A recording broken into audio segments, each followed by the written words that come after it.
Young David watched golden hills at dawn, quietly tending sheep, feeling God's presence and hopeful courage today. David, a 16-year-old shepherd, lean and brown-skinned, curly dark hair, rough tunic, simple sling at his side. He hummed ancient psalms softly, eyes bright, hands steady, guarding sheep from wolves and wandering storms nearby. News arrived of war and Philistine tents, drums thudding across valleys, trembling Israelite camps of men everywhere. David watched soldiers from afar, Israelite men tired, worried, hardened faces, carrying fear like heavy stones daily.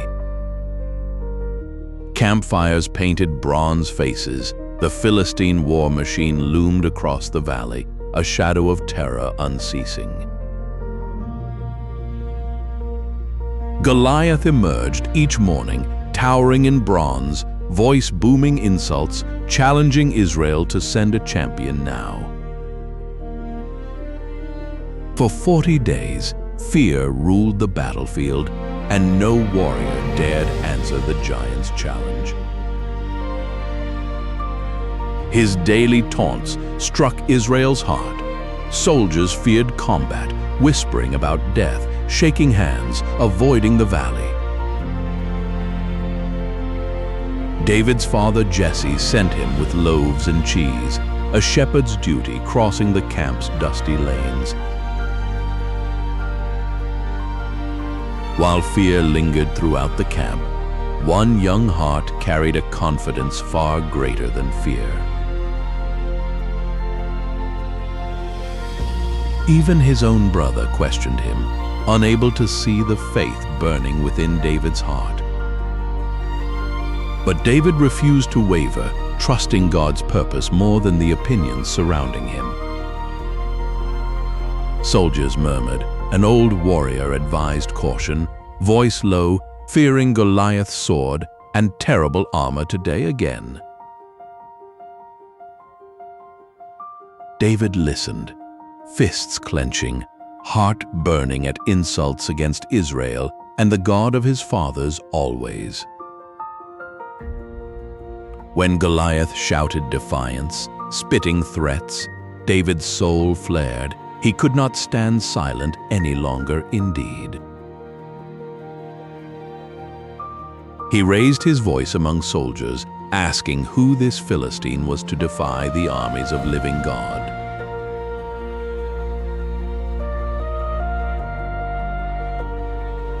Some soldiers sneered, some listened in stunned silence, whispers shifting from doubt toward hope centered around this boy.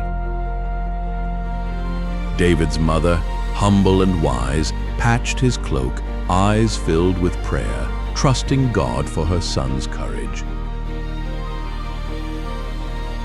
At dusk, David sat by a stream, thinking of lions, wolves he had faced alone protecting his flock. He remembered saving lambs, striking beasts' jaws, trusting not weapons but God's hand guiding his sling always.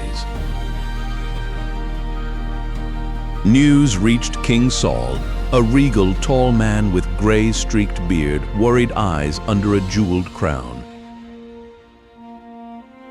Saul promised honor and great rewards, yet no warrior dared challenge the giant champion. David approached King Saul boldly, small figure, but steady eyes, humility mixed with burning faith inside quietly.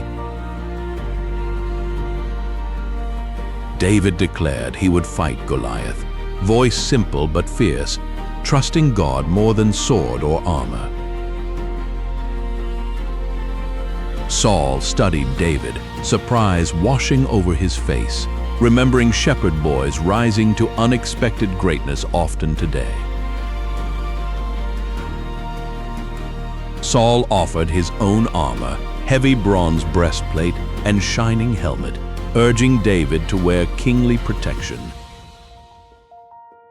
David tried the armor, It weighed him down, clattered clumsily, not made for quick shepherd steps and faith.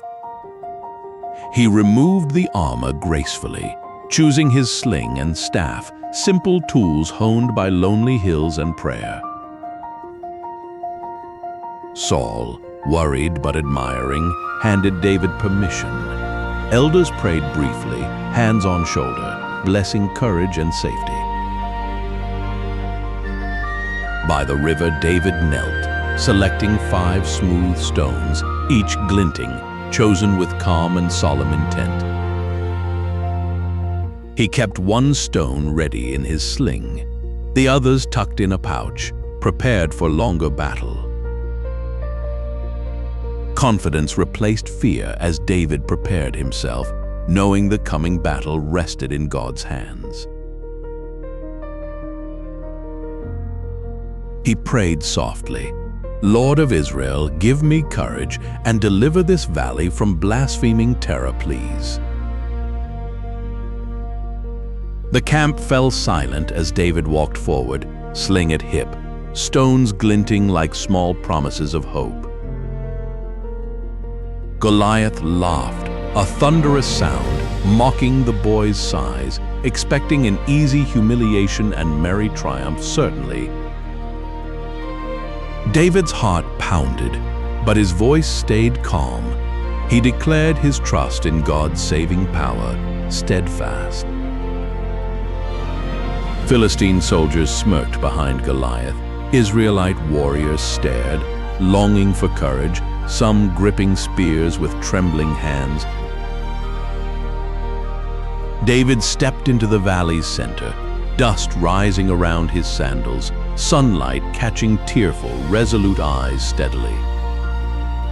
He swung the sling with practiced ease, muscles coiling, breath measured, remembering every trial and faithful rescue.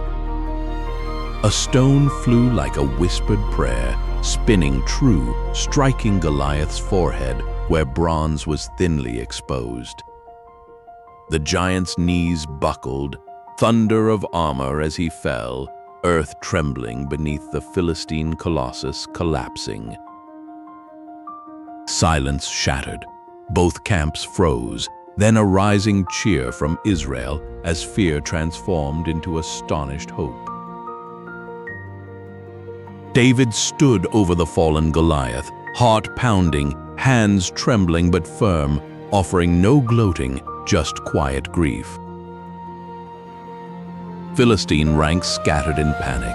Their courage crumbled, lines breaking as Israel surged forward with sudden fury. The giant had fallen, and suddenly Israel's warriors charged forward with renewed courage and hope. The brother who doubted him most now stood speechless, witnessing faith accomplish the impossible.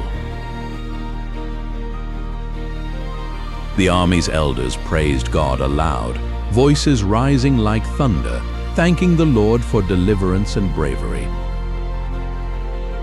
Saul, astonished and humbled, approached David carefully, eyes searching, understanding that something holy had just unfolded here. The battle was won, yet David's heart stayed grateful, knowing where his strength truly came. Saul placed a gentle hand on David's shoulder, grateful but inwardly uneasy about rising young fame's frightening implications.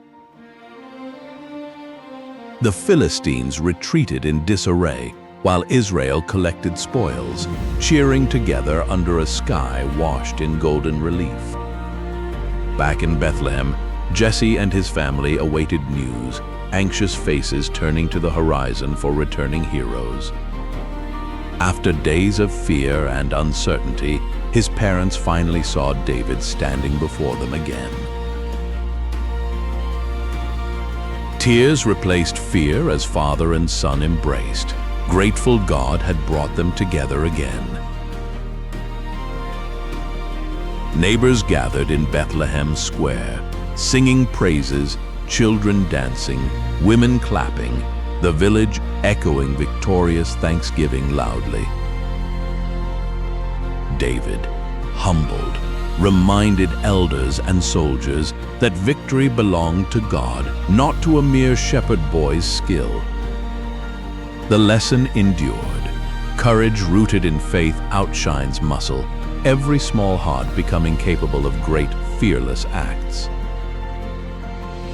David walked again among his sheep, now remembered forever, his life testifying that faith and courage conquer all.